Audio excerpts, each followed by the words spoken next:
자, 진짜가 나타났다. 2회 2부 시작하겠습니다. 먼저 오늘 오신 방청객들의 질문 받아서 세 분 의원들께 물어보도록 하겠습니다.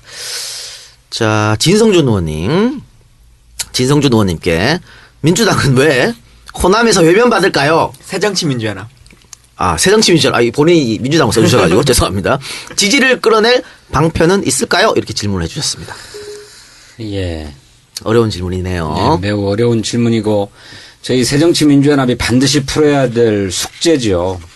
그런데 저는 그렇게 생각합니다. 그간에 호남으로부터 외면받았다고 한다면 그것은 새정치민주연합이 우리 호남 민중들이 요구하는 어떤 제1야당으로서의 원칙 있는 모습, 또 줏대 있는 모습, 또 강한 모습 이런 것을 보여주는데 조금 못 미쳤기 때문에 그런 것이다 이렇게 생각합니다. 그래서 당 전체적으로 원칙을 바로 세우고 그런 원칙과 가치를 그 어떤 난관이 와도 흔들리지 않고 꿋꿋하게 밀고 나가는 이런 모습을 견지하면 다시 애정을 쏟아주실 것이다 이렇게 믿고 있고 그렇게 하기 위해서 부단하게 노력하고 있다 말씀드립니다. 그런데 다만 과거에 비해서 정치적 환경은 많이 변했습니다.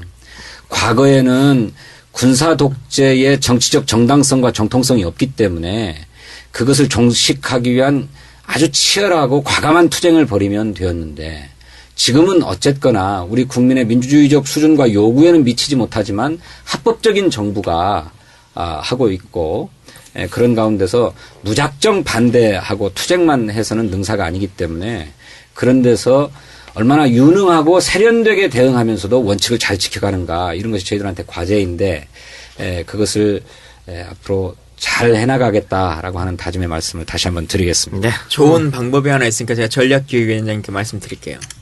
직접 지금 예, 지금 전략기획위원장을 하실 게 아니고 아니고요. 네. 호남의 많은 유권자분들이 예. 호남의 정치인들이 이제 좀 새로워져야 된다. 네. 혁신의 기수가 나와야 된다. 네. 호남을 대표하는 차세대 주자가 필요하다. 네. 순천에 저를 전략 공천해 주세요. 네. 제가 전략 공천 권한을 가지고 있으면 그렇게 해드리겠습니다. 전략 기획위원장이 그렇게 만들어내야죠. 그게 기획이지. 저를 그런 당대표 기획력이 시켜주시면 없는데. 제가 할게요. 당대표요? 여기서 그럼 또, 문재인 사태론 막 이렇게 또 나와야 되는가? 안 돼. 아니, 그러면 혼나요. 김광진 의원은 선거에 지면 정계 은퇴를 선언했기 때문에 주세요.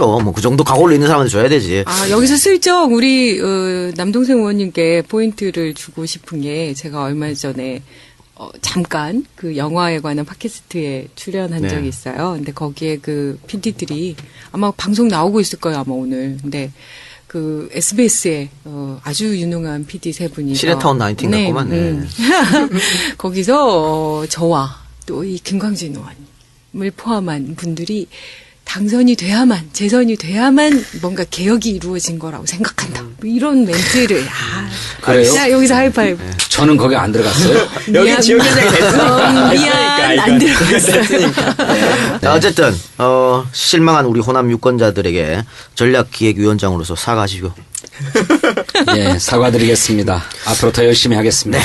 자, 우리 국회의원 이 세 분들은 새정치민주연합의 젊은 초선의원 세 분들은 이렇게 지난 시간에 진섬 의원도 여러 차례 사과했지 않습니까? 네. 잘못하면 이렇게 사과를 합니다. 우리 네. 박 대통령처럼 딱 사과도 안 하고 말이지. 네. 책임은 국회로 던지고 이러진 않는다. 그런 말씀을 드리겠습니다. 맞습니다.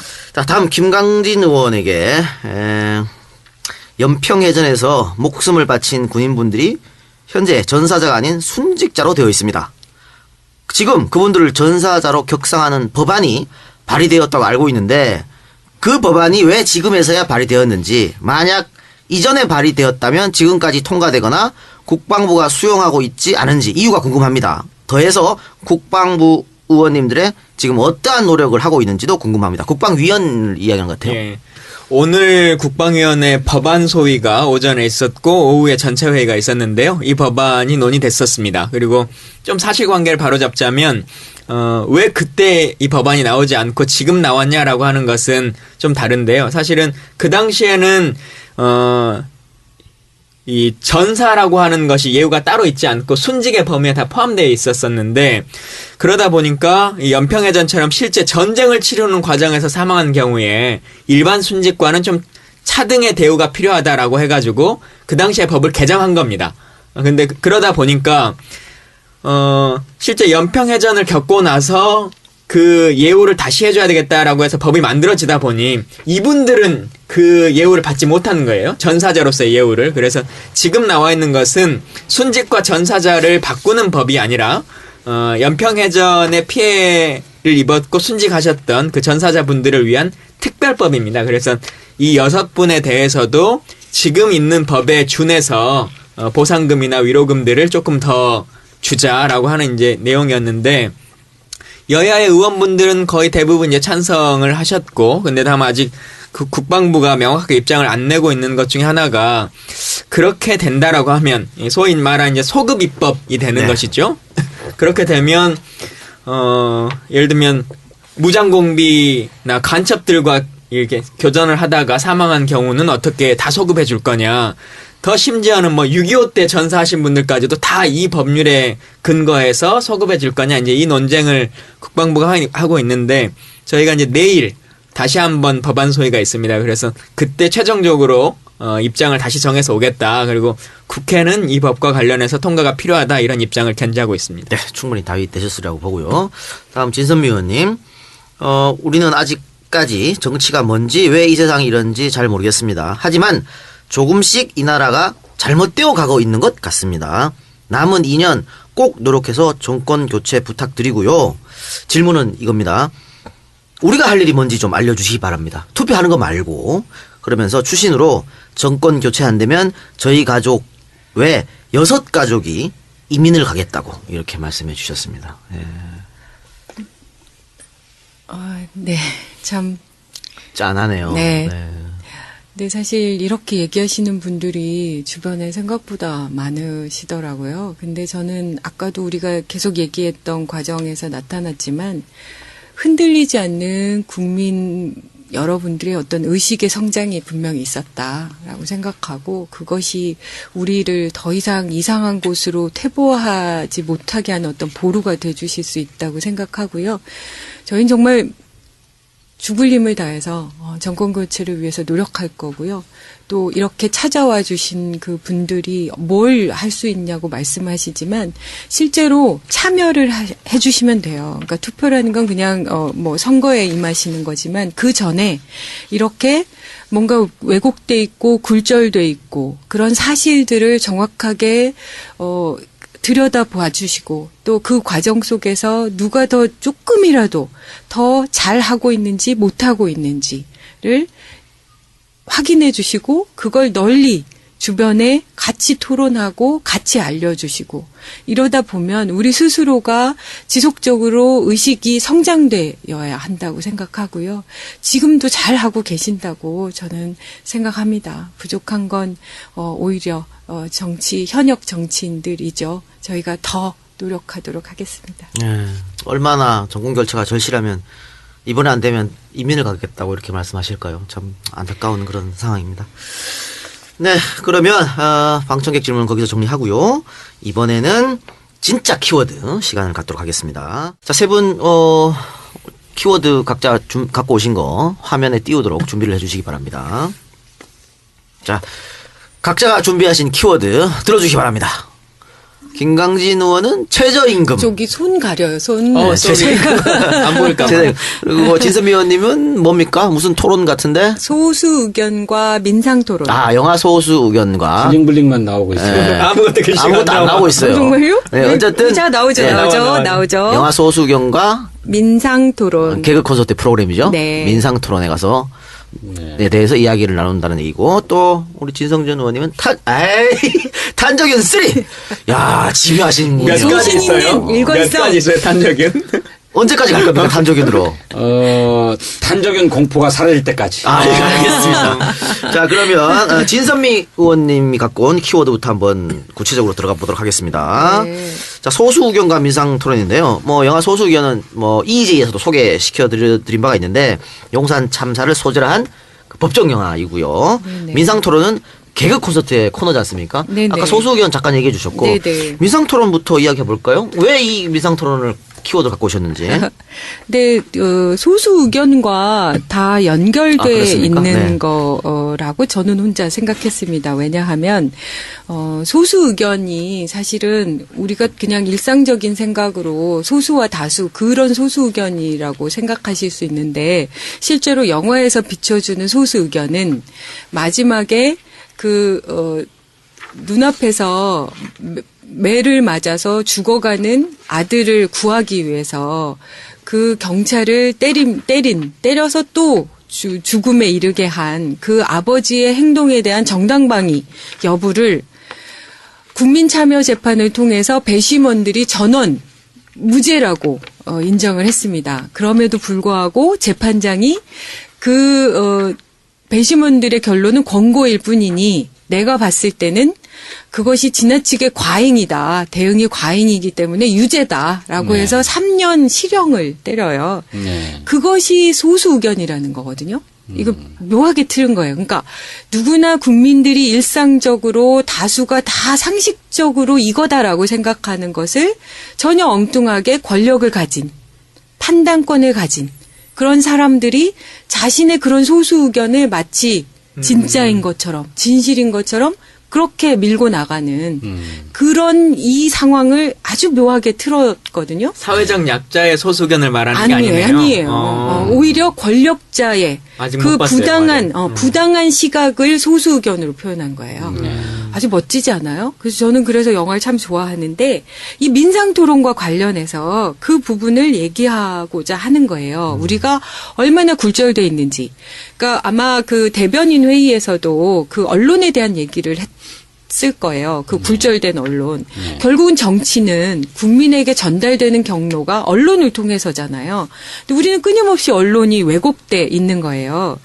그런데다가 실제로 누구나 다 쉽게 정치인을 포함해서 대통령도 성역은 아니죠. 그렇죠. 공인들에 대해서 국민들이 상식적으로 재밌게 풍자하고 유머의 대상으로 삼으면서 즐길 수 있어야 되는 거 아닌가? 당연한 거죠. 당연한 거잖아요. 심지어 전두환 오태호 때도 그거 했어요. 했어요. 네. 그 민상토론 저는 진짜 누가 이거 없이는 못 살았을 거야 이렇게 얘기하는 거 관련해서 제가 지난 3년 동안 참 코미디 같은 현실을 살고 있잖아요. 비극적인 드라마가 따로 없는 현실을 살다 보니 개그 콘서트가 저에게 정말 위로가 되는 거거든요.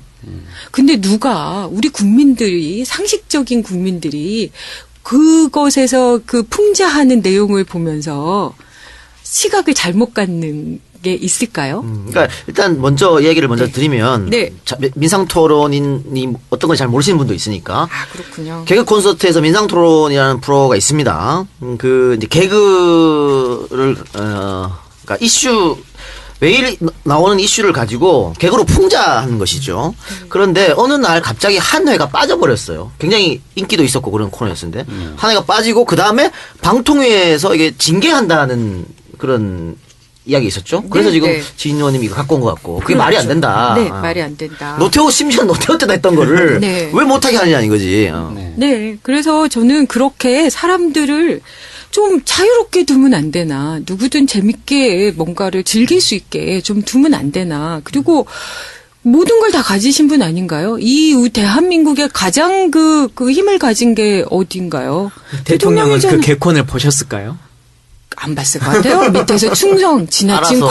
과잉 충성이겠죠. 자, 이게 보면은 민상토론 코너에 대해서 행정지도 가장 약한 의견 제시를 방통위에서 의결을 했습니다. 위축되죠. 당연히 위축되죠. 당연히 위축되죠. 이게 PD들이 방통위를 왜 제일 무서워하냐면 여기 불려가면 굴욕이거든, 굴욕.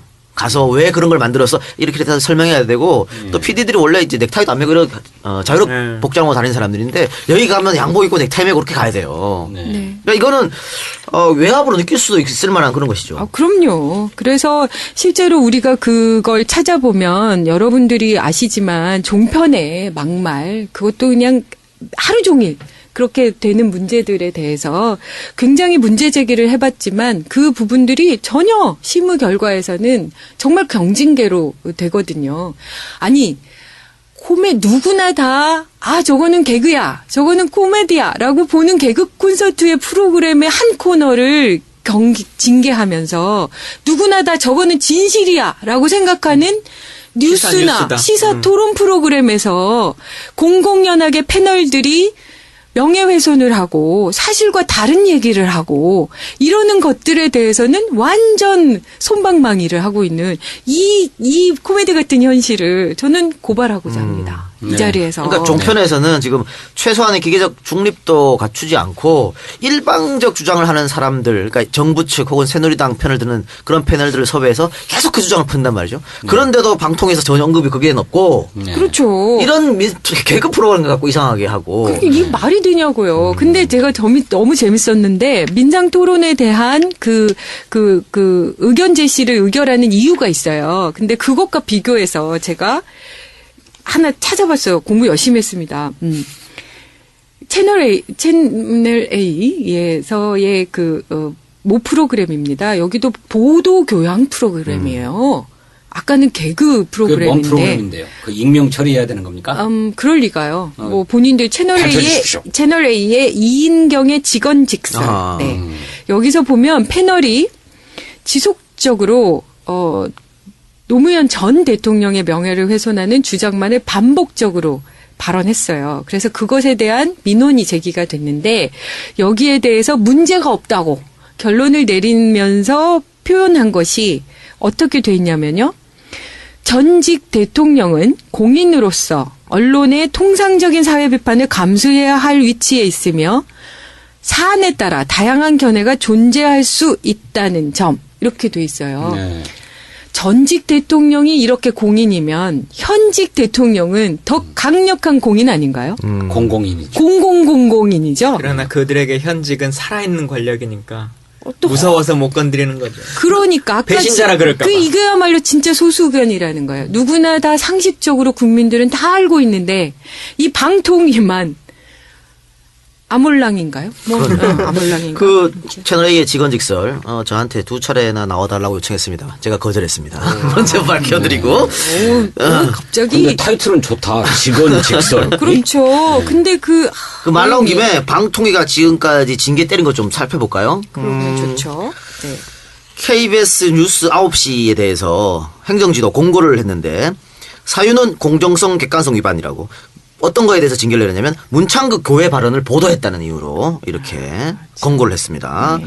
또 JTBC 뉴스 9시 다이빙벨 이종인 알파 잠수 대표를 인터뷰했다고 정확한 정보를 주지 않았다. 이렇게 해서 관련자 징계를 내렸고 이건 중징계에 해당하는 것이죠. 네. 또 KBS 미디어 인사이드는 종북 논란을 부추기는 언론 이런 타이틀로 방송을 했다고 공정성 위반으로 의견 제시를 했고요. KBS 추적 60분에 대해서 경고를 내렸는데 이것은 서울시 공무원 간첩 사건 제재조치 취소 판결에 대한 그 이야기를 했다고 역시 경고를 내렸습니다. 또 MBC 무릎팍 도사 예. 안철수 편 이것은 거짓말했다고 권고를 또 내렸습니다. 이렇게 여당 측 유리한 내용이라든가 이런 것은 전혀 제재를 하지 않고 야당 측의 주장 이런 것만 모조리 이렇게 주의나 경고를 주면서 입을 막고 있다는 이야기입니다. 맞습니다. 그리고 제가 지금 저가 직접 관련돼 있는 따끈따끈한 그 현안이 있는데요. 아직도 해결되지 않은 문제인데 채널A에서 이렇게 보도를 합니다. 새정치민주연합에는 여성 의원들이 전부 모여있는 행복여정이라는 모임이 있어요. 여성 의원들이 모여있는. 네. 있어요? 예. 그래서 가끔 모여서 밥도 먹고 이렇게 합니다. 관심 좀 가져주세요, 당내. 생일. 몰랐네. 남성 의원인데 어떻게 알아요? 모르지. 그렇습니다. 그래서 이미경 의원님이 거기에 이제 좌장이신데, 네. 그래서, 가끔 이제 여러분들 모시고 이렇게 방문하기도 하고, 그래서 이휘호 여사님을 그때 한번 뵙고 점심이라도 이렇게 대접하고 싶다. 왜냐하면 이휘호 여사님께서 매주 한 번씩 김대중 대통령 묘소를 참배를 네. 항상 하시잖아요. 그러시죠. 그래서 이제 저희가 참배하고 식사를 같이 하자 이렇게 해서 일정이 잡혀 있었어요. 그런데 그날 이호 여사님이 컨디션이 너무 안 좋으셨던 거예요. 그래서 굉장히 미안해하시면서 비서실장님이랑 같이 이렇게 하면서 오늘 정말 같이 식사하려고 했는데 컨디션이 너무 안 좋아서 연로하시니까. 오늘은 좀 미루면 좋겠다. 그래서 저희가 너무 걱정하는 마음으로 아유 괜찮다고 가시라고 이렇게 그리고 빨리 좀 나아지셨으면 좋겠다 이렇게 하고 아주 분위기 좋게 왔어요. 네. 근데 채널A에서 뭐라고 얘기하냐면 화를 냈다 이호 여사님께서. 그리고 갑자기 여성 정치인들이 와서 밥을 먹자고 이렇게 하니까 그걸 정치적으로 활용하는 게 기분이 나쁘셔서 이렇게 내치신 것처럼 이렇게 기사가 나온 거예요. 이건 정말 아다르고 어다르는 그렇죠. 정도가 아닌 완전 거잖아요. 왜곡이네요. 예, 완전 허위 사실이네, 왜곡이죠. 허위 완전 사실. 왜곡이죠. 그런데 그것을 본인이 그 취재를 한 기자는 자기가 동교동계, 본인이 종교동계의 사람들을 지속적으로 취재하고 있기 때문에 그쪽 한 분이 제보를 해준 거라서 정확하다고 하는 거예요. 네. 우리 모든 사람이 다 알고 있는데 제가 그날 현장에 있어서 그 사진까지 다 나갔거든요. 이렇게 말도 안 되는 것들은 하나도 수정이 안 되는데 여러분 생각해 보세요. 그게 돌아가서 다시 정정이 된들 이미 그게 일파만파로 다 전달이 됐고 그것은 기사잖아요. 보도, 교양. 그러니까 누구나 다 진실이라고 생각하는 그 프로그램에서 만들어진 이 사실 왜곡은 제대로 정리가 안 되면서 예, 그것도 직언직설이에요? 아닙니다. 그건 또 딴 프로예요? 네, 딴 네. 겁니다. 근데 네, 그걸 우리 뉴스입니다. 상은 뭐 심지어 고발을 뉴스. 하거나 뭘 했어요? 어떻게? 저희가 정정보도 청구했죠. 그런데 중재가 지금 불성립이 돼서 저희가 뭐 민사소송 고민하고 있는데 이제 예를 들면 이게 이렇게 되는 거예요. 길어지고 또 이제 심지어 그쪽에서는 말하자면 그럼 이호 여사님을 데리고 뭐 증인으로 신청하고 이런 거 분명히 할 거거든요. 그럼 우리가 그걸까지 해서 뭘 할 거냐라는 것에 대한 고민의 지점이 있는 거예요. 그걸 적절히 그쪽에서는 활용하고 있는 것 같습니다. 그래서 네. 이 대목에서 우리가 엄청난 섭외력을 자랑하는 진짜가 나타났다니까 이 종편에 관한 문제를 끊임없이 문제 제기를 하고 있는 우리 동료 의원 최민희 의원님과 전화 통화를 한번 좋은 어떤가요? 네, 네, 괜찮죠? 네. 네. 자, 통화를 한번 시도를 해보겠습니다. 말이 좀 딸릴 것 같으니까 연결하는 거 아니에요? 어떻게 알았어요? 그럼 막 그 목소리가 막 다 들린가? 안녕하세요.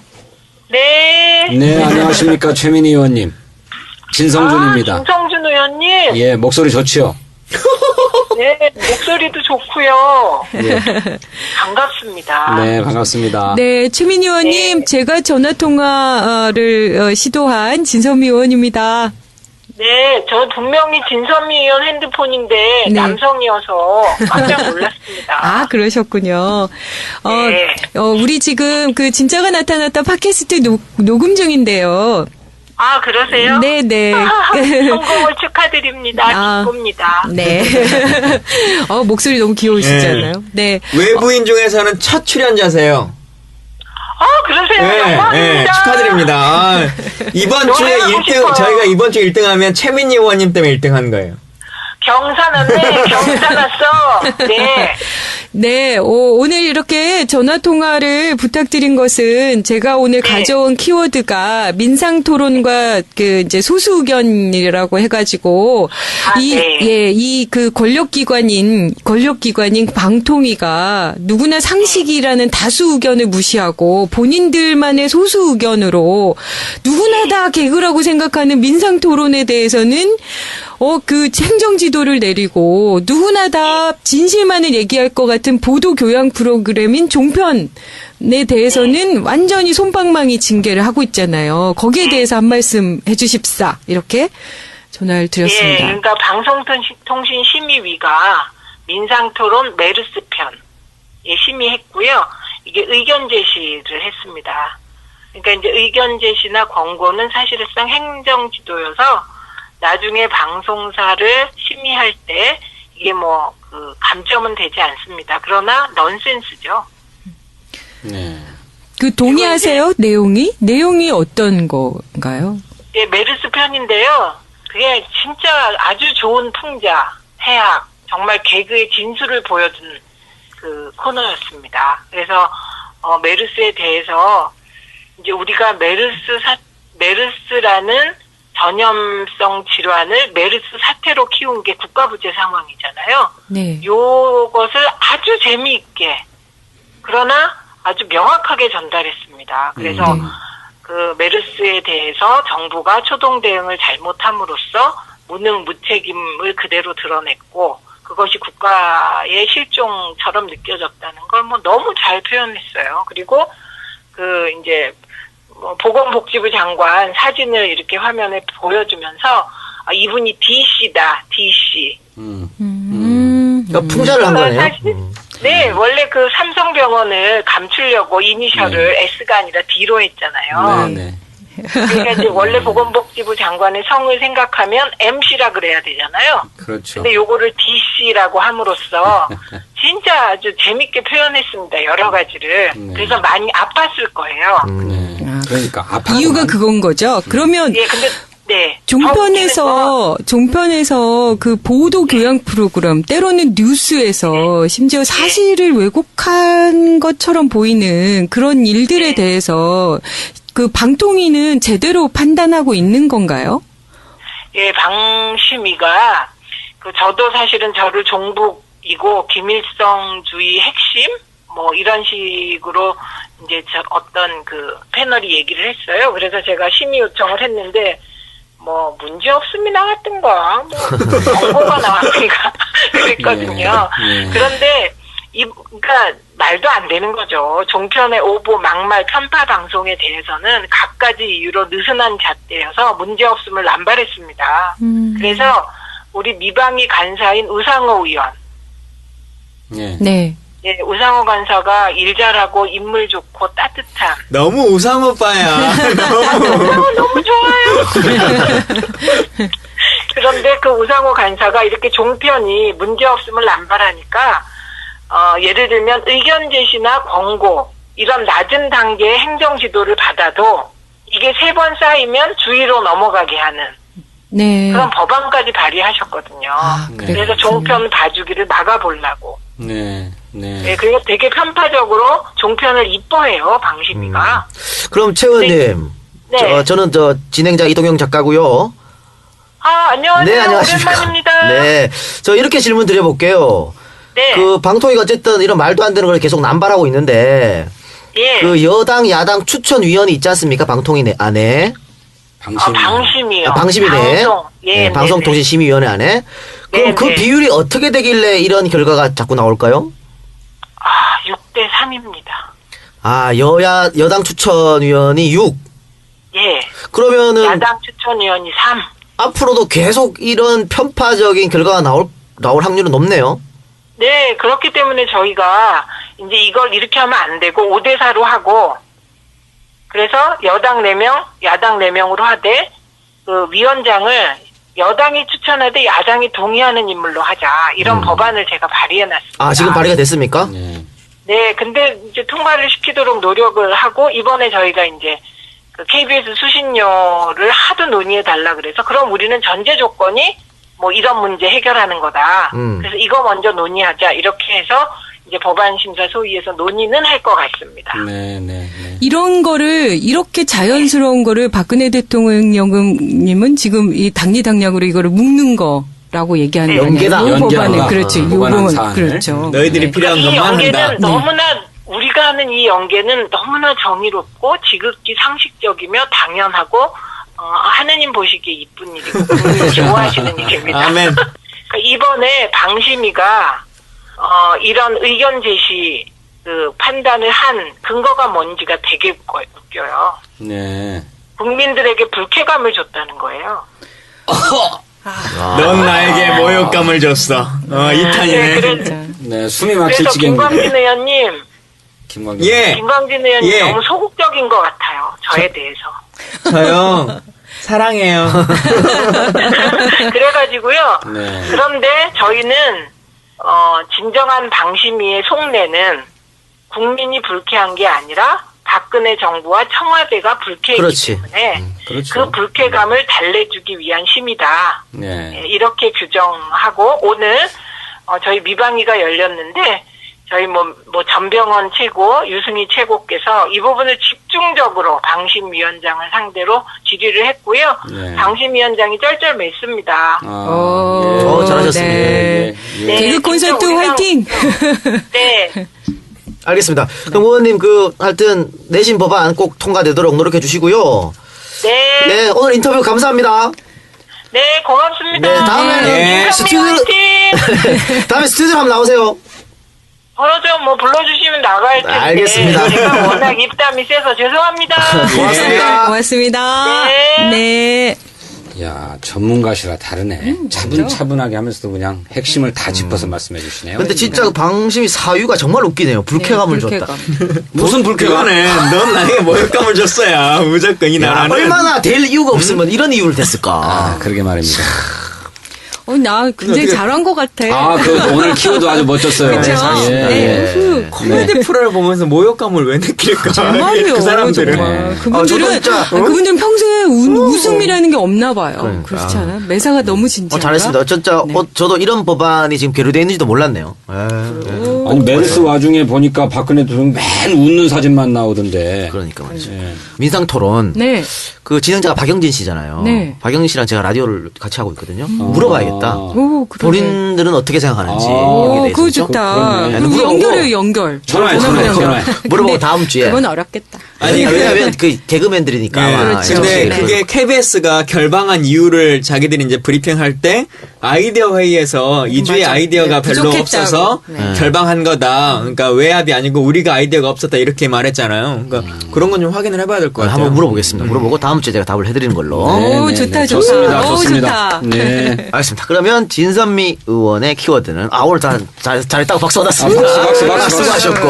아, 좋았어요. 예, 다음은 박수를 받을지 안 받을지 모르겠습니다. 끈질기게 탄저균을 밀어붙이는 진성준 의원님 탄저균 3 갖고 나오셨습니다. 예, 뭐 지겹다 하시는 분들도 계시고 또 철진한 이슈를 왜 자꾸 꺼내드느냐 이런 악플도 올라온 것을 제가 네. 기억하고 있습니다. 하지만 이 문제가 비단 탄저균만의 문제가 아니고 대한민국의 주권과 직결되어 있는 문제이기 때문에 국가적으로 굉장히 중요한 사안이다. 그래서 저는 이 문제를 끈질기게 물고 늘어지려고 합니다. 제가 오늘 특별히 말씀드리고 싶은 것은 우리 국방부는 미국의 답변을 액면 그대로 다 받아들여서 똑같은 얘기를 하고 있습니다. 저는 이거를 믿을 수가 없어요. 국방부는 이번에 처음으로 탄저균이 들어왔고 이 탄저균이 이전에도 없었던 것이다. 이전에 한 번도 없었다라고 하는 얘기만 하고 있는데 저는 그렇지 않을 거라고 생각해요. 국방부는 틀림없이 잘 알고 있다. 잘 알고 있는 것을 그야말로 안보적인 사유 또 외교적인 사유로 숨기고 있는 것이다. 저는 이런 강력한 의심을 갖고 있습니다. 왜 그러냐면 한번 제 말씀 한번 들어보세요. 2011년도에 한국과 미국이 서로 생물 방어 연습이라고 하는 군사 훈련을 합니다. Able Response라고 하는 이름이 붙어있는 훈련이에요. 이거는 북한의 생물무기 또 화학무기의 위협에 대응해서 한국과 미국이 어떻게 대응할 것인지 하는 것을 도상에서도 연습하고 테이블에서도 연습하는 그런 훈련입니다.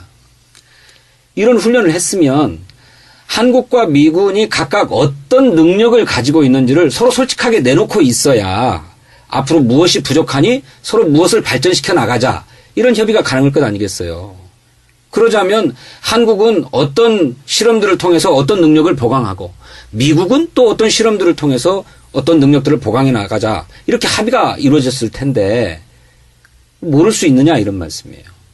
또 실제로 2012년도 그 다음 해에는 한국과 미국 간의 생물 방어 태스크포스라고 하는 걸 만들어 가지고 23개의 추진 과제를 서로 합의를 합니다.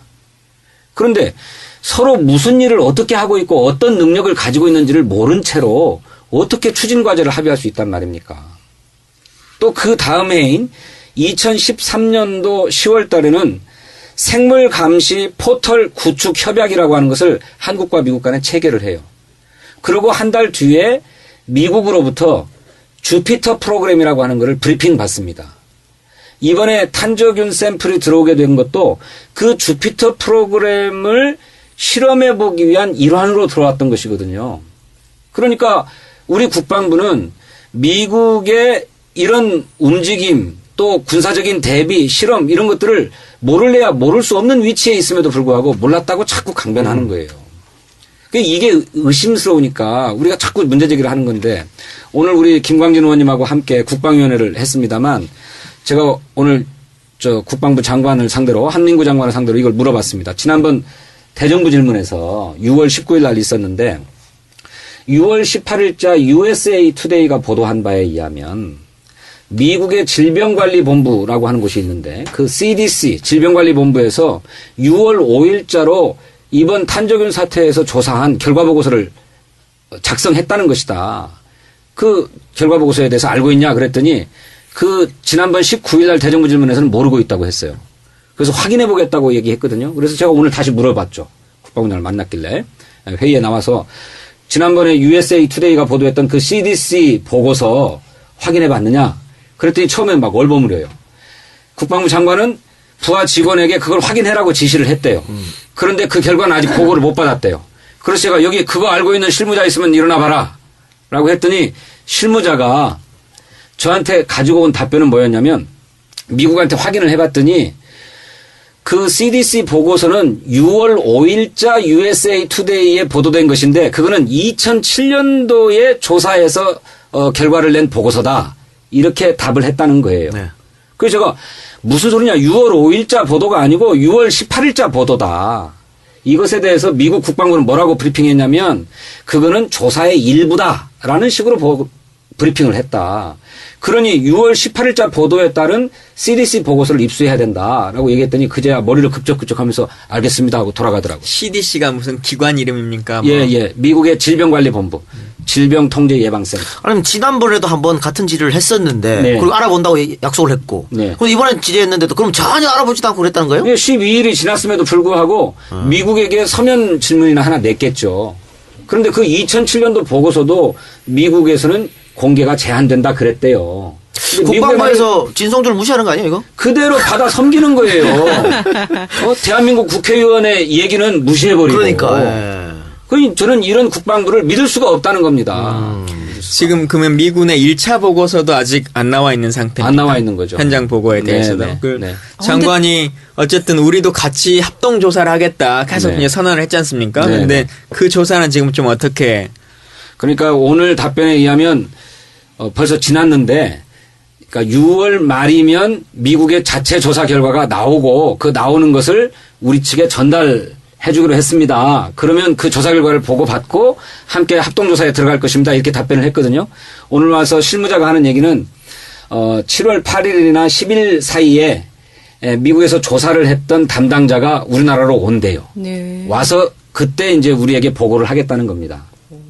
그러니까 즉시 보고도 아니에요. 그러네요, 진짜. 근데 그분은 우리나라에서 벌어지는데 여기서 현장을 확인해야지 미국에 있는 사람이 와서 뭘 보고해요? 미국 자체 조사만 가지고 와서 이제 일단 우리한테 전달을 하겠다 이런 얘기라는 것이죠. 너무 소극적이기 때문에 미국에서 알려주면 알려주는 대로만 와서 섬기지 자체적으로 알아보려고 하는 노력을 전혀 안 해요. 이게 개탄스럽죠. 그러면 일단은 뭐 택배로 온 거는 확인된 사실이고요. 네. 실험했다는 것도 확인된 사실이고. 그렇습니다. 궁금한 것은 그럼 현재는 어떻나 궁금하거든요. 주일 미군은 탄저균을 보유하고 있지 않다 이렇게 공식 확인이 됐다는데 현재 주한 미군은 어떻습니까? 탄저균. 그것도 의문이 있습니다. 의문입니까? 예. 그러니까 2005년도에 미군의 기지에 똑같이 탄저균이 배달됐다고 하는 것이 이번에 밝혀졌는데 이것이 밝혀지니까 미국 국방부가 브리핑을 합니다. 그 문제에 살아있는 탄저균 샘플은 2009년도에 폐기했다. 현재 일본에는 탄저균이 없다. 네. 이렇게 발표를 해요. 그런데 이번에 오산 기지 사건과 관련해서는 미군이 뭐라고 발표를 하냐면 탄저균 샘플은 다 폐기했다. 주한 미군은 탄저균으로부터 안전하다. 이렇게만 얘기한 거예요. 주일 미군에 대해서는 없다라고 확인을 했는데 탄저균은 없다. 일본 내에 없다. 이렇게 확인을 했는데 우리 대한민국 안에 탄저균은 없다. 이렇게 얘기하지 않고 주한 미군은 탄저균으로부터 안전하다. 이렇게만 얘기한 거예요. 있단 얘기네 그러면. 그래서 제가 이 차이가 뭐냐? 있는 거 아니냐? 이랬더니 국방부 장관은 없습니다. 그거 어떻게 확신하냐? 미국이 거짓말할 리 없습니다. 이렇게 답변했어. 야, 이거는 대한민국 국회의원도 슬프다. 무시하고 미국은 한국을 무시하고.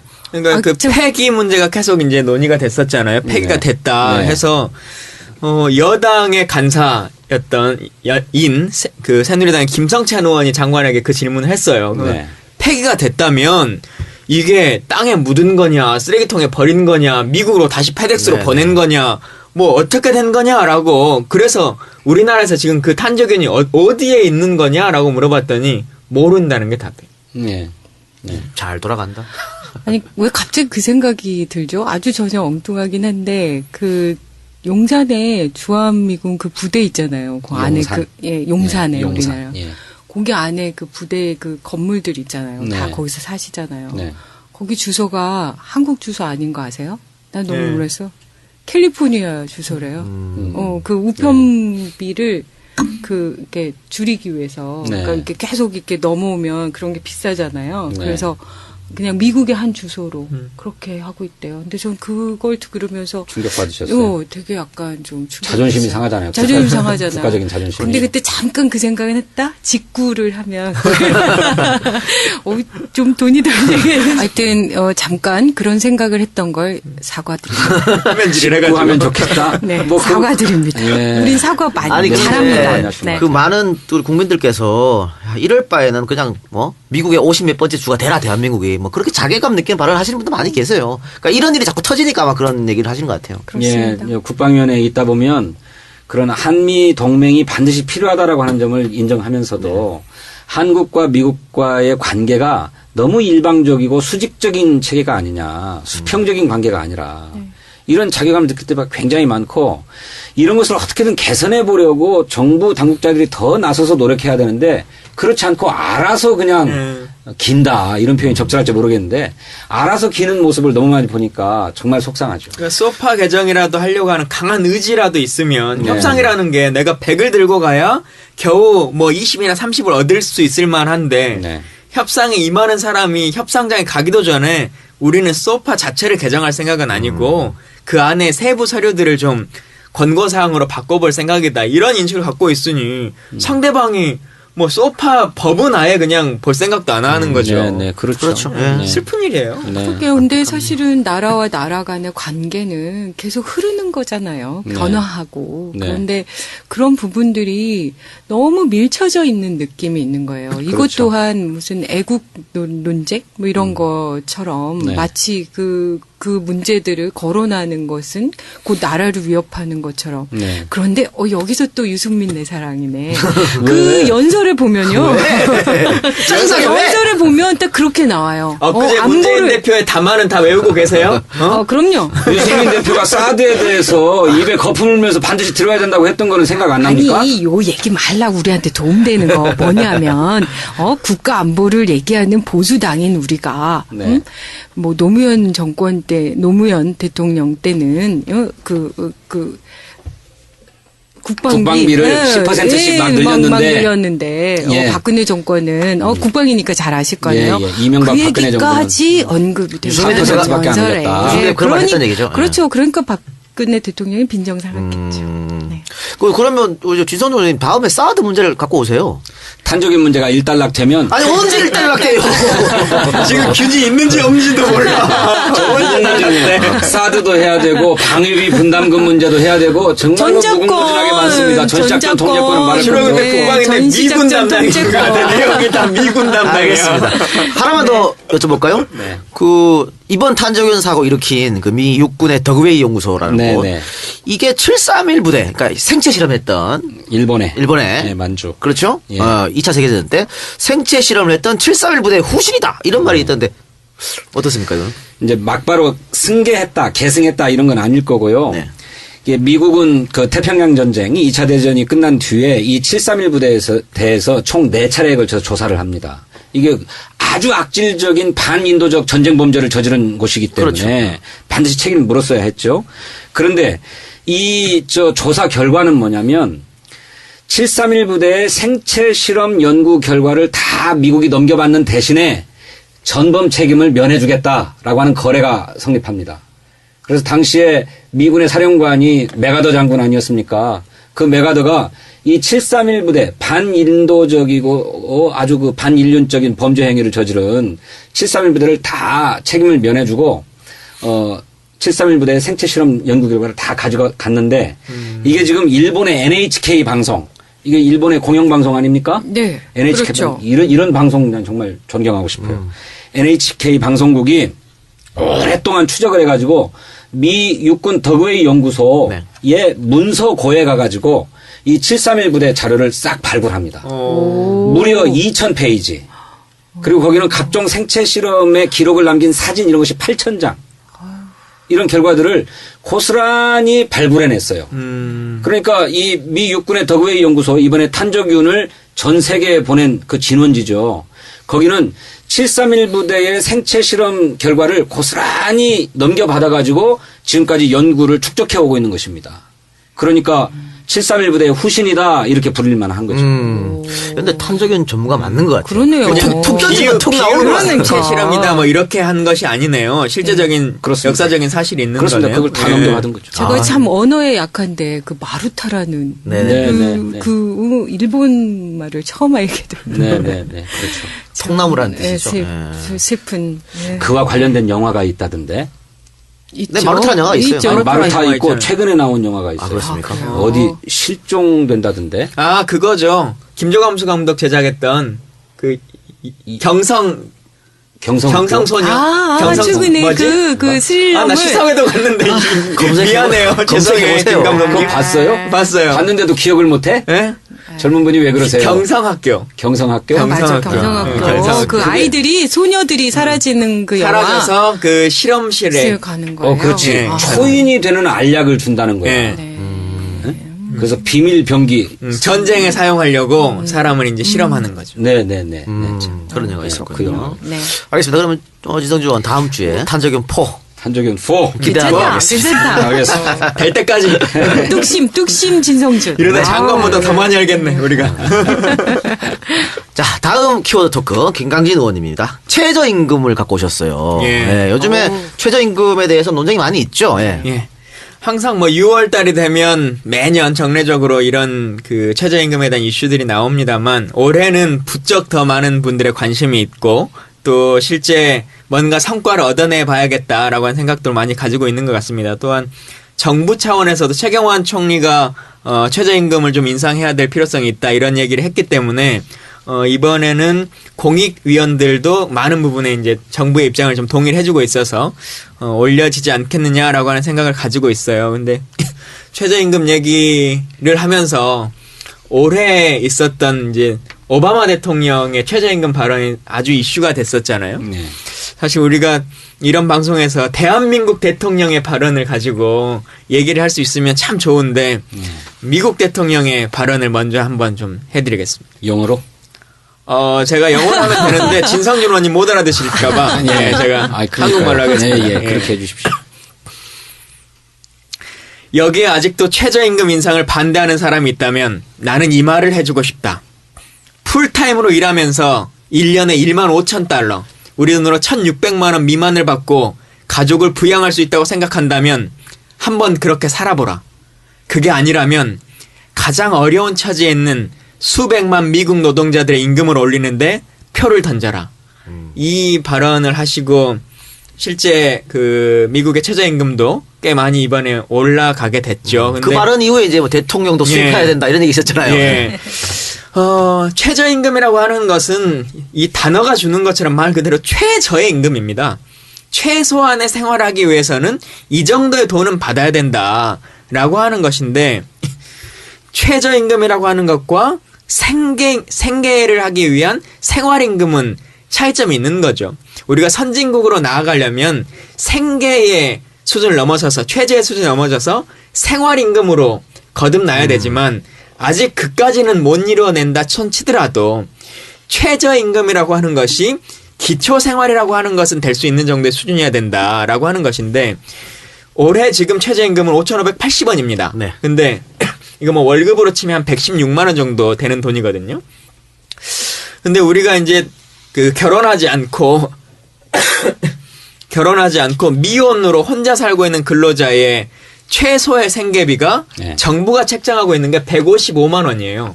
네. 예, 그리고 2인 가구로 산다라고 하면 274만 원이 필요한 거거든요. 네. 그럼 결국은 최저임금을 가지고는 일상 생계라고 하는 것 자체가 이루어질 수 없는 것이다. 그렇죠. 라고 하는 시대입니다. 그리고 네. 아시는 것처럼 요즘 청년 세대나 이런 사람들을 3포 세대라고 하기도 하고 5포 세대, 이제 뭐 7포 세대까지 넘어가는 상황인데, 이제 지금 정도의 시기에서는 한번 대한민국의 수준을 올려놓을 필요가 있다. 네. 그리고 그 논의가 지금 올해 필요한 시점이다라고 하는 말씀을 드려요. 근데 안타깝게도 최저임금을 법적 고시 기간으로 치면 6월 29일 날까지 이게 최종적으로 마감을 지어야 되거든요. 그렇죠. 그래야 이후에 진행 절차들을 계속적으로 할 수 있는 것인데 네. 법에 의하면 8월 5일 날 장관이 발표를 하도록 되어 있어요. 네. 근데 그 전의 과정에서 뭐 다시 제의를 요구하거나 뭐 이런 물리적인 기간이 있기 때문에 이 3자의 심의위원회, 그러니까 최저임금은 어떻게 구성되냐면 사용자 측과 노동자 측 그리고 공익위원 이렇게 3개의 분위로 구성되어 있는데 각각의 분위가 9명씩으로 구성됩니다. 네. 그래서 이제 27분의 위원이 이제 논의를 통해 가지고 결정을 하도록 됩니다만은 엊그제 이제 마지막 회의에 사용자 측이 아예 불참해 버렸어요. 29일 회의. 예, 29일 회의에. 예, 예. 그때가 이제 최종 회의라고 생각했는데 예. 불참해 버렸고 지금 공익위원 측과 노동 측에서는 법률에 의하면 2번을 고지를 했는데도 불참하면 투표를 하도록 되어 있습니다. 네. 그래서 들어오지 않으면 우리 투표할 테니까 알아서 해라. 라고 해서 지금 7월 3일 날로 다시 날짜를 잡아놓은 상태로 있고요. 근데 그렇게 되는 것은 서로에게 좋지 않은 상황이기 때문에 노동자 측에서도, 사용자 측에서도 입장을 가지고 왔으면 좋겠다. 이런 말씀을 좀 드리고, 지금 이제 가장 현안 중에 하나는 금액을 얼마로 할 거냐라고 하는 문제가 하나 있고요. 예. 두 번째는 그동안은 사실 원래 최저임금이라고 하는 것을 시급으로도 명시하고 주급으로도 명시하고 월급으로도 명시하도록 규정은 되어 있습니다. 네. 근데 통상적으로는 시급만 그냥 선언을 하고 나면 곱하기 하면 다 되는 거 아니냐 이렇게 해왔던 거죠. 근데 네. 이번에 공익위원 측에서 아니다 명시적으로 월 최저임금도 정하자. 네. 다만 그것은 근로하는 시간이 뭐 5시간 일하는 사람한테도 월 최저임금을 줄 수는 없는 거죠. 네. 시급의 최저임금을 정했을 때 월 최저임금이 얼마다라고 하는 것을 명시하자고 하는 거거든요. 네. 이건 어떤 문제냐면 우리가 잘 아시는 것처럼 유급휴가 그러니까 일요일 날이라고 하는 것은 사실은 돈을 받으면서 쉴 수 있는 날이거든요. 네. 근데 소위 일당치기로 하거나 알바로 하는 경우에 말 그대로 그냥 우리가 생각하는 시급 알바를 하는 경우에는 일요일은 안 나왔다. 그러면 한 달이고 10달이고 일을 했어도 그 주휴수당을 주지 않는 거예요. 그렇죠. 근데 이것을 월 단위로 했을 때는 얼마다라는 거 하는 것을 명시하게 된다면 한 달을 근로하게 된다면 주휴수당을 받을 수 있는 거죠. 그렇죠. 그래서 이제 그것에 대해서 감당하고 싶지 않다라고 하는 것이 사용자 측의 입장이고 네. 이것은 현재 법률에서도 근로기준법상 명확하게 명시되어 있는 것이고 네.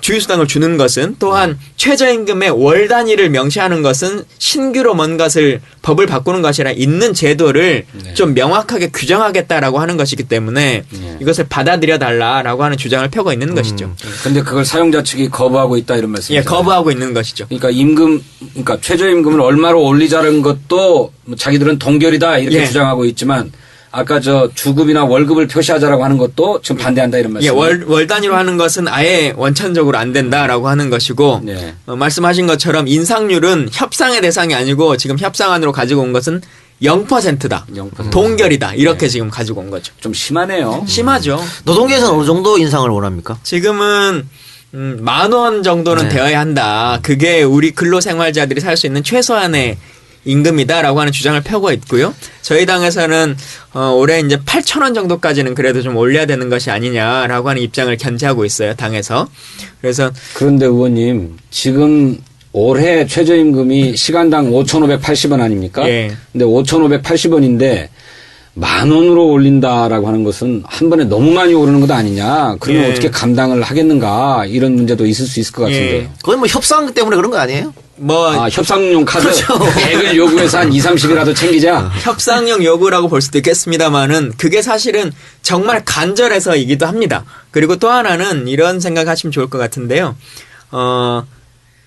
사용자 측에서 이런 논리를 펴요. 연평균 증가율이 9%에 육박했다 그동안 네. 라고 한 얘기를 하는데 역대 정부의 이 증가율로 보면 대통령 5년 임기로 봤을 때 김영삼 정부에서는 47% 올랐고요. 네.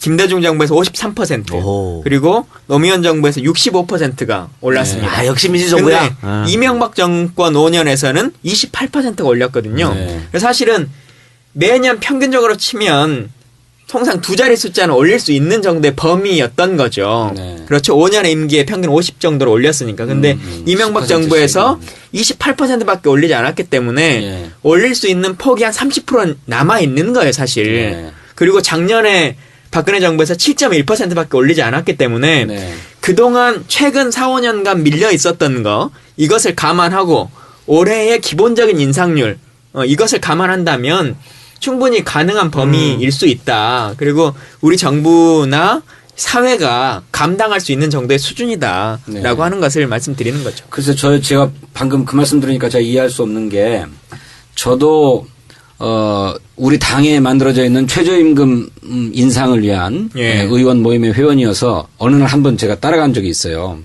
저는 그때 사용자 측 위원들하고 간담회를 하는 자리에 갔는데 그 자리에서 얘기를 나눠보니까 지금 0%를 주장하고 계신다고 하는 그래서 29일 날 출석하지도 않고 출석을 거부했다고 회의를 거부했다고 하는 그 사용자 측 위원들이 저마다 입으로는 최저임금 인상이 필요하다라고 하는 데는 다 동의한다고 얘기를 했어요.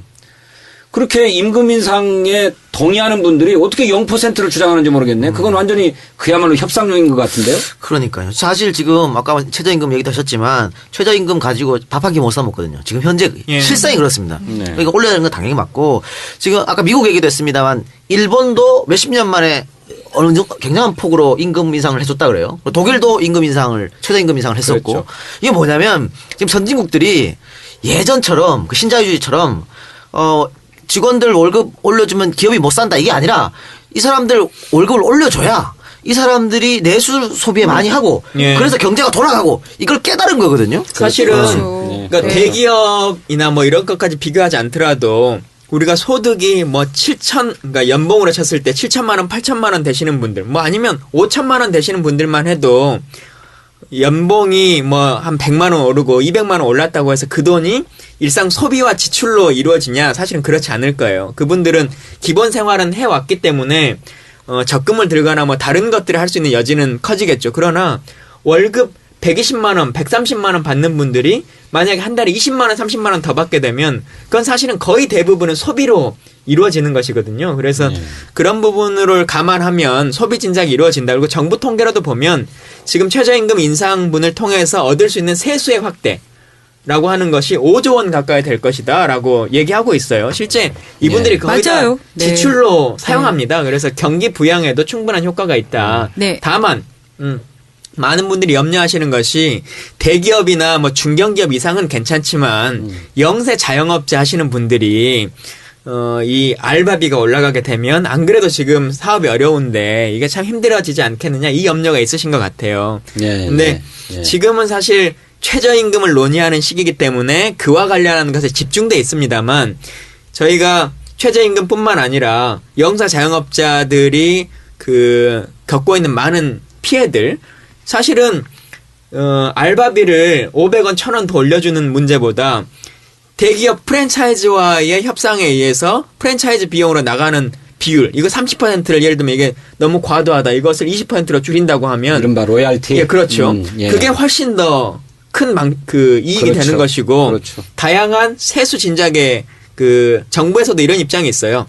아까 말씀드린 것처럼 5조 원 가까운 세금이 추가로 걷어들이는 것이기 때문에 네. 이런 것들을 영세 자영업자들을 위한 것으로 먼저 선행해서 사용할 수 있는 방안이 충분히 가능하다라고 네. 하는 것들을 가지고 있어서 너무 단순하게 A라고 하는 것만이 그 오르고 나면 나머지는 전부 다 정부가 아무 일도 하지 않는 것이 아니기 때문에 그런 염려도 좀 그 너무 과도하게 하지 않았으면 좋겠다. 근데 그리고 그것과 관련해서 실제로 이제 우리 아까 88만 원 세대를 만들어낸 우석훈 박사님이 우리 새정치민주연합의 민주정책연구원의 부원장으로 오셨잖아요. 그래서 실제로 어젠가 우리 유능한 경제정당위원회 이게 네. 발족을 했는데 네. 지금 당 지도부들을 상대로 벌써 17강이에요. 네. 경제정책 심화 과정. 그래서 정말 각계 유수의 그리고 심지어 현대나 삼성의 그런 경제연구소의 그런 분들을 모셔다가 우리가 강의를 계속 듣고 있는데 의원님도 듣나요? 저도 몇 번 갔었어요. 그런데 많이 하시네요. 제가 진짜 참 훌륭하지 않습니까?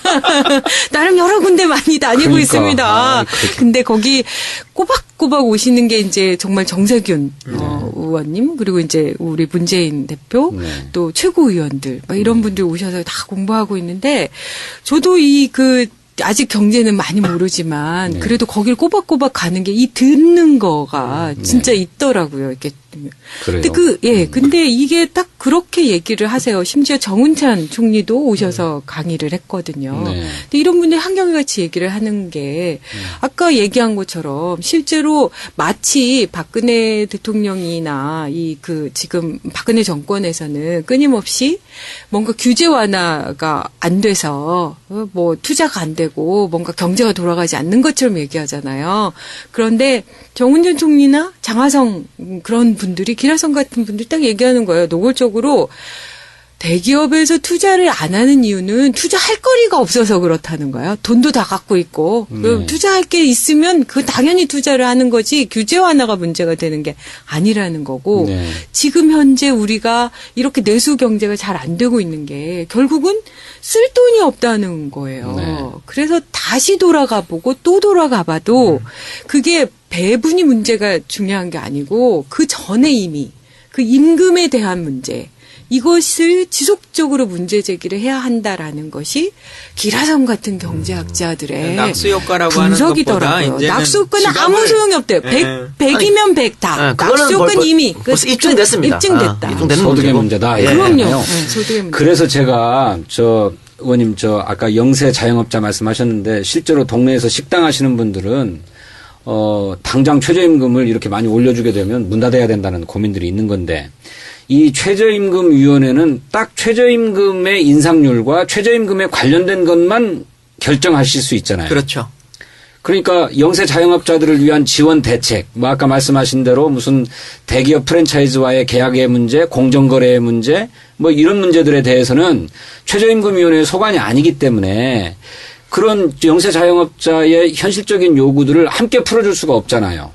그러니 최저임금위원회에서 최저임금을 결정할 게 아니라 이것을 국회로 가져와서 국회에 무슨 환경노동위원회가 그 권한을 행사하자든지 아니면 환경노동위원회와 재정경제위원회가 함께 연합회의, 네. 연석회의를 통해서 그 자리에서 결정한다든지 해야 그런 종합적인 정책들을 그래서 모든 계급과 계층이 다 만족할 수 있는 합의점들을 도출해낼 수 있는 것 아닌가요? 그와 관련한 법안도 지금 나와 있는 걸로 알고 있고 실제 그 주장 펴시는 분도 많이 있는 걸로 네. 알고 있습니다. 새누리당이 또 반대하고 목리 부리고 그러면 또 어떡합니까? 글쎄 말이에요. 아까 제가 그랬지만 여야 영수회담에서 박근혜 대통령, 그 다음에 김무성 대표, 문재인 대표 3자가 회담하면서 최저임금 인상에 원칙적으로 합의했어요. 그랬는데도 정부가 두 손 놓고 있는 것 아닙니까? 그렇죠. 네. 최경환 장관도 계속적으로 최저임금 인상에 대한 얘기를 몇 번을 본인이 하셨지 않습니까? 네, 네. 근데 지금은 또 강간무소식이에요. 그러니까 국민을 생각한다면 대통령이 이런 데 한마디 해줘야 되는데 그런 데는 안 하고 국회법이나 거부하고 있고 그러니까. 그러니까 영세 상인들 문제는 사실은 이 골목 시장까지 진출한 대기업들. 네. 아까 프랜차이즈도 얘기했고. 네. 또 마트 곳곳에 들어있는 대형 마트. 여기서 본사하고 직거래해버리고 혹은 납품업체에서 납품가 후려쳐버리고 이런 것들이 더 큰 문제거든요. 그렇습니다. 그러니까 이런 것들은 정부가 해줘야 되는 거죠. 그렇습니다. 알아서. 예. 근데 한 가지만 올해 그래도 최저임금위원회에서 좀 특이한 일이 있습니다. 사실은 아까 말씀드린 것처럼 각각의 분위에서 9명씩 27분인데 네. 최저임금위원회인데 심의위원회인데 27명 중에 최저임금으로 살고 있는 사람이 없는 거예요. 그동안의 문제 중에 하나가.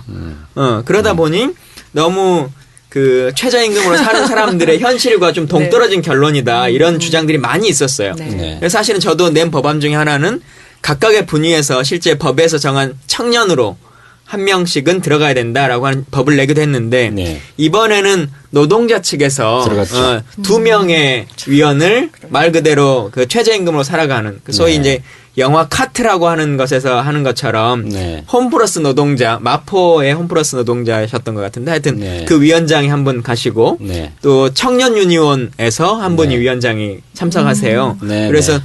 실제 당사자들의 목소리를 담보할 수 있는 이런 것들이 많이 필요하다. 근데 이것은 사실 노동자만의 문제가 아니에요. 그렇죠. 예. 그럼요. 왜냐하면 네. 사측에서도 네. 한국노총이나 민주노총뿐만 아니라 사용자인데 예를 들면 1인 기업 혹은 뭐 아주 벤처 기업이신 사람 분이 생각하는 것은 또 다를 수 있거든요. 네. 그리고 공익의원이라고 하더라도 뭐 변호사나 이런 분들도 뭐 교수님이나 아니면 대법관 출신의 이런 교수님이 그 변호사가 아니라 이제 막 로스쿨을 졸업한 그래서 아직 학자금이 남아있는 이 사람이 생각하는 최저임금의 기준이 다를 수 있는 거거든요. 네. 그래서 이런 당사자의 정치가 많이 펴질 수 있도록 이런 곳곳에서도 그 목소리들을 좀 낼 수 있었으면 좋겠습니다. 오, 역시 청년 비례 의원님 그러네. 다운데. 네, 오, 멋집니다. 그러니까 그런 네. 게 도입되고 나면 그게 너무 당연한 건데 그렇잖아요. 네.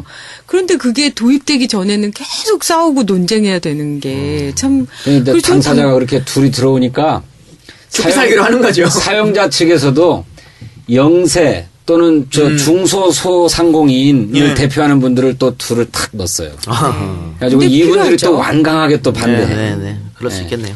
그러니까 다른 지원책을 충분히 고민해 그렇죠, 볼 그렇죠. 필요가 그래야 있을 됩니다. 것 같아요. 네. 예, 이것으로 키워드 시간 마치겠습니다. 오늘 키워드를 알찬 것 같네요, 아주. 굉장히 알찼다. 날로 진부하나? 네, 그렇습니다. 그런 것 같고. 근데 알찬 걸 좋아할지 재밌는 걸 좋아할지 몰라. 알차다는 아니, 의미는 다 좋았어, 담겨 있는 그렇죠, 거지. 그렇죠. 근데 후기에 그게 있었어요. 재미 하는데 재미라는 게 펀만 있는 게 아니다. 네. 예. 흥미를 줘라. 예. 뭐 이런 얘기가 인터레스팅도 있다. 맞나? 영어가 딸려가지고 불안해. 저, 아까 그래서 너무 유식해 저거를 안 보인다, 읽은- 두 분. 영어로 안 읽은 거잖아요. 그래, 뭐 그러죠. 알겠습니다. 그러면 마지막 코너 악플 사발식으로 들어가도록 하겠습니다. 이 사발을 받으시오. 악플이여 내게 오라. 악플 사발식.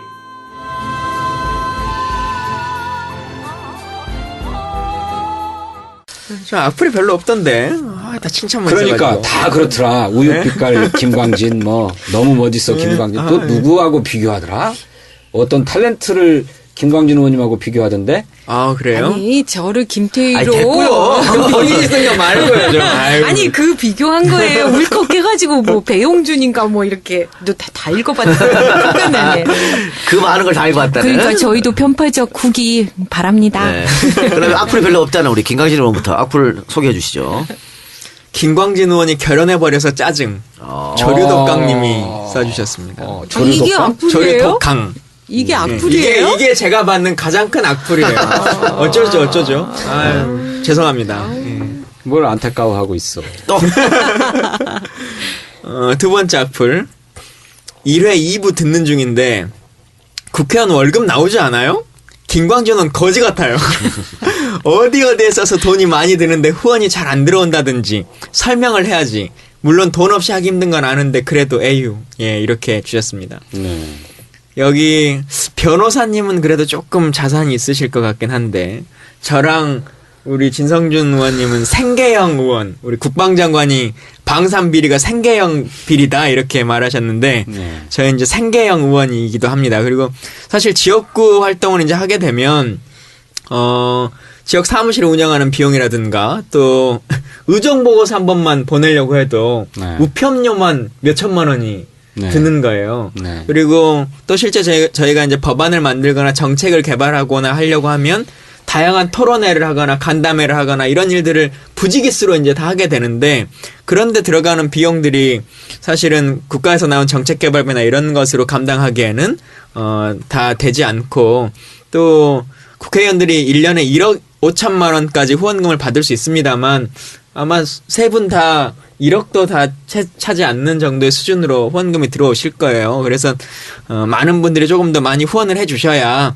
좋은 정책도 만들기 위한 심도 있는 일들도 할 수 있고 또 저희들이 재선을 하기 위한 준비도 잘 할 수 있다 이 말씀을 드리겠습니다. 예. 거지는 아니지만 후원금은 계속 달라 이런 걸로 정리하면 되겠고 하나 더 있네 마지막. 예. 소리 별로 없네 진짜로. 고르고 고른 거예요. 고르고 골라서 고른 그래요? 게 이런 겁니다. 예. 안타깝네요, 저도. 국회의원 특권을 얼마나 누리는데 뭔 헛소리. 초선 비례대표라 몰라도 한참 모르시네. 온갖 압력에 특권의식 의전 짜는 거 모르시나? 서유럽과 한국 국회의원 비교 분석한 거 한번 보세요. 제가 초선 비례대표라 그 특권을 잘 모르니까요. 재선의 지역구 의원을 한번 시켜주시면 다음에 나와서 재선의 지역구 의원일 때는 의전이 얼마나 쩌는지 한번 말씀드리겠고요. 알겠습니다. 대부분의 분들이 한국 국회의원 얘기할 때 스웨덴 국회의원 얘기를 많이 하세요.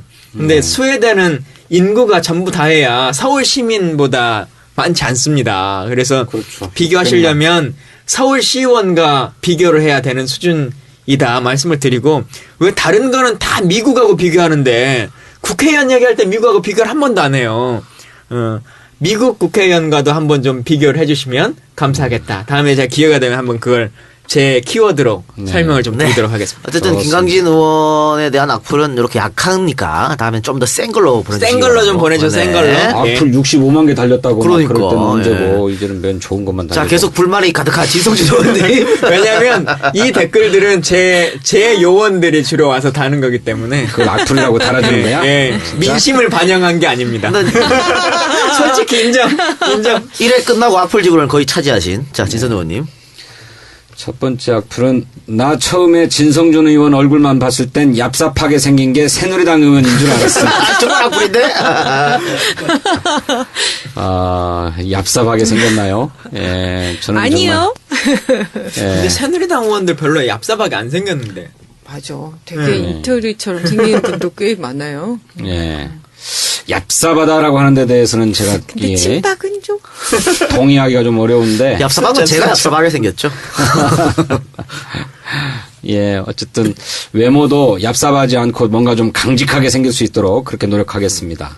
두 번째. 시험방송 2부에서 현역인의 방위네 어쩌고 하는 거 불쾌합니다. 돈 쓰고 백 써서 방위 가는 게 아니면 신체검사 받고 자기에게 주어진 일을 잘 수행하면 되는 거 아닙니까? 현역이라고 방위 무시하시는 발언은 사과하시고 앞으로 주의하시면 좋겠습니다. 제가 방위 출신인데 제가 방위를 무시할 일이 있겠습니까?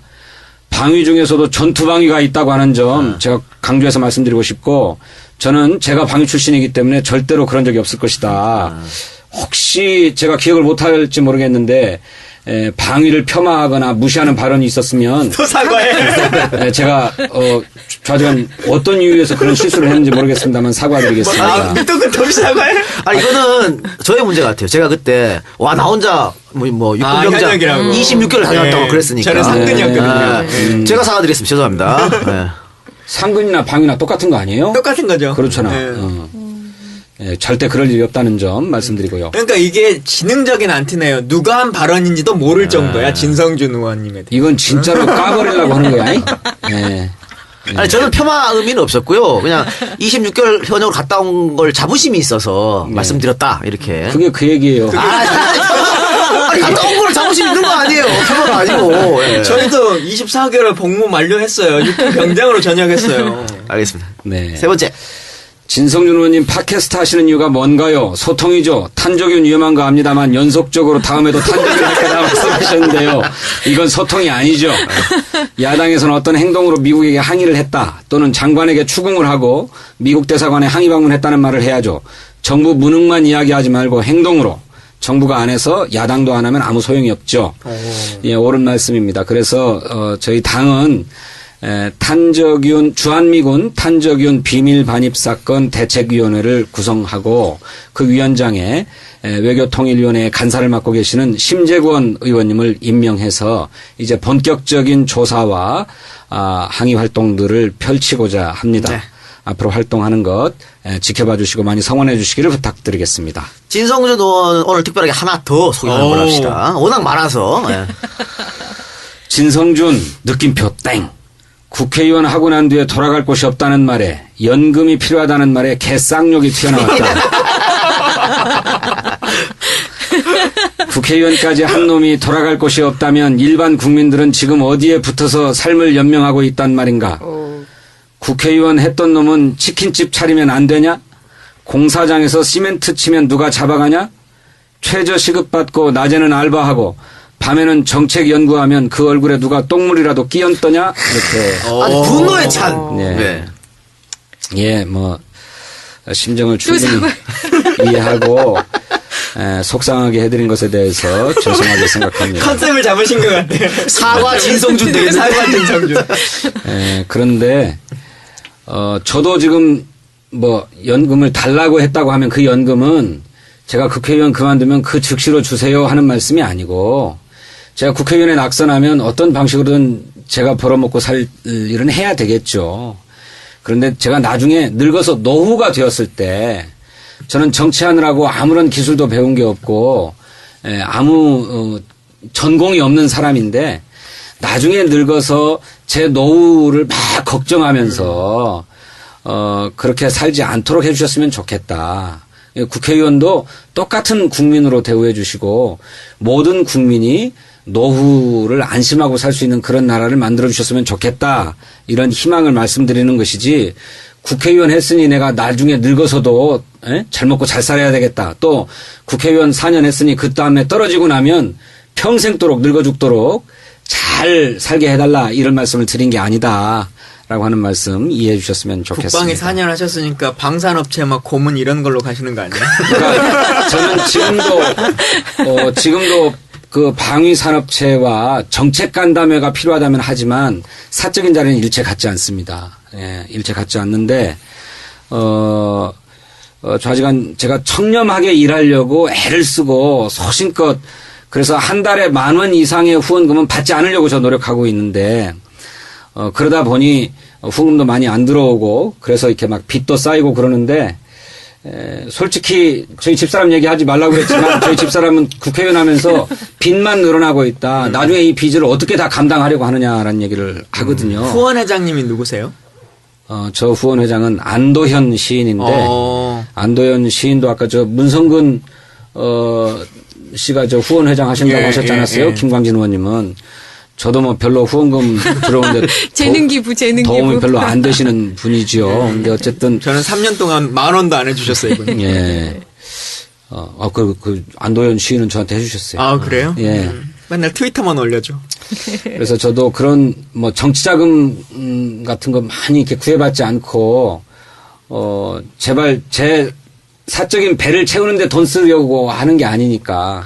해명이 길어지면 비굴해집니다. 네. 국민을 위해서 정치하려고 하니 많이 성원해 주셨으면 좋겠다. 알겠습니다. 이런 말씀 드리겠습니다. 그러면 저기 대국민 약속할 수 있습니까? 나중에라도 정권이 교체되고 난 후라도 또 방산업체 임원으로는 가지 않겠다.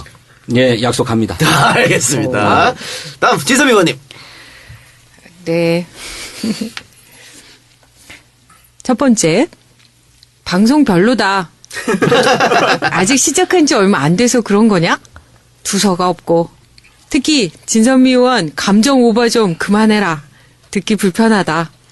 정치방송이면 정치적 사안에 대해서 해석이나 예측, 왜 이런 일이 발생했는가 등 배경 설명을 해야지. 누가 불쌍하네, 마음이 아프네 등 그런 얘기는 평론이 아니잖아. 좀 평론할 생각은 없는데요. 네. 그리고 저는 우리 당이, 그러니까 정치 국면이 또 지나치게 전 너무 덜 감성적이지 않나. 그러니까 너무 항상 정제돼 있는 모습도 뭔가 이렇게 묵직한 모습 이런 것들에 너무 경도돼 있어서 아주 잘 하고 있는 제 모습이 오바로 보이는 게 아닐까 뭐 이런 항변을 잠깐 하고 여전히 저는 감성의 정치를 주장하는 바입니다. 네. 두 번째. 신선한 팟캐스트라 관심이 많이 가고 응원합니다. 다만 아쉬운 점은 형제복지원은 저도 나이가 있어서 어느 정도 익은 키워드지만 생뚱맞은 주제라 호기심을 가졌을 청취자에게는 인과관계에 대한 어떤 설명도 없이 일방적인 흐름에 짜증이 생겼으리라 여겨집니다. 의정보고서 수준만도 못하는 것이라 여겨지네요. 바쁘시더라도 짜임새 있는 구성 부탁드립니다.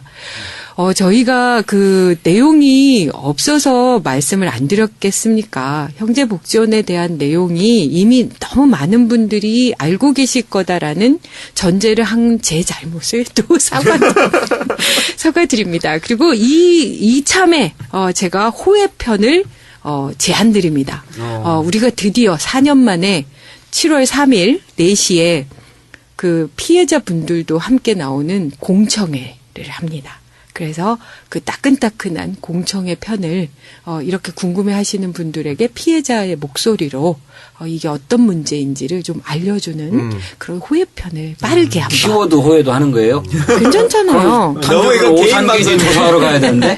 개인 자, 방송이에요. 하여튼 그 됐어요. 문제는 세 번째. 그 문제는 제작진들이 협의해서 결정하는 걸로 하겠습니다. 우리 여기다가 네. 사과를 할 수 있는 뭘 만들어놔야 되겠어요. 그래서 사과를 계속 몰려놓지 않게 오늘 사과를. 국방위 의원님만 사과 안 한 거죠? 예? 했어요, 제가 아까. 사과드리지 않은 것에 대해 사과드리겠습니다.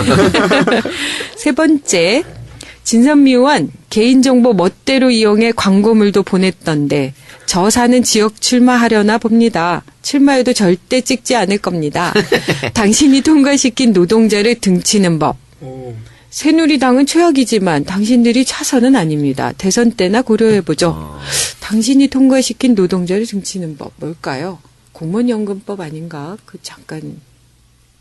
저는 정말 노동자를 위해서 노력 많이 하고 있는데, 그리고, 아까 개인정보 멋대로 이용한 게 아니고요, 현역 의원은 의정보고서를 보내기 위해서 당연히 구청에서 그 주소를, 확인할 수 있습니다. 구입했습니다. 돈 주고, 합법적으로. 네. 그래서, 아마 사는 지역에 계신 분 같아요. 유권자분. 슈퍼갑이십니다. 제가 조금 더 노력할게요. 잠시 유보해 주시고, 또 한 번 더, 제가 어떤 일들을 해왔는지, 그러니까 만족하시지 못한 법이 있을 수도 있으나, 제가 되게 노력해서, 통과시킨 좋은 법도 있고, 노력하고 있는, 통과를 목표로 노력하고 있는 법도 있습니다. 잘 살펴봐 주시기 부탁드립니다. 알겠습니다. 그러면 오늘 각자 세 분이 읽어주신 악플 중에서 하나씩 골라주세요. 그 세 분한테 저희가 화제의 명작 이 작가의 수첩을 보내드리도록 하겠습니다. 우리 네 사람의 사인을 다 실어가지고 보내드리도록 할 아이고, 테니까. 더 악플 생기는 거 아닐까요? 자, 선정되신 분들은요, EJ 안가 전화번호 070-7593-0907, 070-7593-0907로 주소하고 이름을 보내주시기 바랍니다. 또, 혹은, 진짜가 나타났다 공식 메일 주소입니다. gmail.com이고요. minjuonair 민주온에어 gmail.com 민주온에어 gmail.com으로 주소와 이름을 보내주시기 바랍니다. 자, 한 분씩 선정해 주시기 바랍니다. 저는 당연히 슈퍼갑 우리 지역의 유권자. 예, 부엉쓰리님. 부엉쓰리님. 부엉쓰리님께서는 연락처를 남겨주시기 바라고. 또 김강진 의원님. 저는 전혀 의도치 않게 재선 지역구원이 되라는 뜻으로 받아들였던 SS 청산별님께. 네, 엑세스 청산별 진성준 네. 의원님. 이분 저 닉네임은 성준아 이렇게 돼 있어요. 성준아. 연금이 필요하다는 말에 개쌍욕이 튀어나왔다라고 네네네. 말씀하신 최고의 악플이었다고 생각합니다. 네, 이 방금 호명되신 주소를 확인해 보니까 의원실이고 이런 거 아니겠죠? 그렇게 색출해 주시면 더 좋겠습니다. 그거 완전인데? 이 세 이제는? 분들은 꼭 안가로 전화를 주시거나 혹은 공식 이메일로 주소와 전화번호 또 이름을 남겨주시기 바랍니다. 책을 사인해서 보내드리도록 하겠습니다. 자, 그러면 진짜가 나타났다 2부 여기서 마치도록 하겠습니다. 고생하셨고 그 마지막으로 한마디씩만 하면서 이제 안녕하는 걸로 하죠. 제가 부탁할까요? 네. 저 오늘 사실 별로 준비 못했는데 왜냐하면 오늘 국방위원회가 있어서요. 그런데 준비 안 하니까 더 잘 되는 것 같아요. 예, 저희가 8시에 매주 공개 방송을 하고 있는데요. 오늘 자리가 많이 비었어요. 네. 안타깝습니다. 예, 저희의 인기가 일주일 만에 이렇게 사그라드는 것이 아닌지 심히 염려스럽기 때문에 다음 주에는 많은 분들이 함께 공개 방송에서 뵐 수 있기를 바라겠습니다. 기다릴게요. 네, 진선미 의원님. 저는 정말 행복합니다. 지금도 제 앞에서 저를 쳐다보고 계신 분이 계신데 권리당원 가입하실 거라고 이렇게 얘기하세요. 정말 입당이 너무 중요한데 여기서 따끈따끈 현역 의원만이 할 수 있는지는 잘 모르겠으나, 박근혜 대통령의 문제 제기 때문에 거부권 행사 국면에 밀려서 계속 공전되고 있던 정개특위가 드디어 오늘 열렸었습니다. 그래서 입당 원서와 관련된 당원 입당을 하거나 탈당을 할 때 본인 인증 그 방법이 마구 확대됐어요. 그래요. 예. 와우. 예. 그래서 내용이 정당의 당원 당규로 정하면 정보통신망을 이용하는 방법들도 할 수 있게. 그러니까 그때 얘기했던 4,500원 되는 그런 거 말고도 더 다양한 방법으로 할 수 있도록 됐답니다. 네, 그래서 네. 그래서 그게 본회의에 통과되면 우리 당에서도 이것에 부합하는 시스템 도입을 빠르게 준비해야 될 것 같습니다. 네. 편하게 됐네요. 네. 네. 다행입니다. 네. 자, 그러면 정말 이제 마치겠습니다.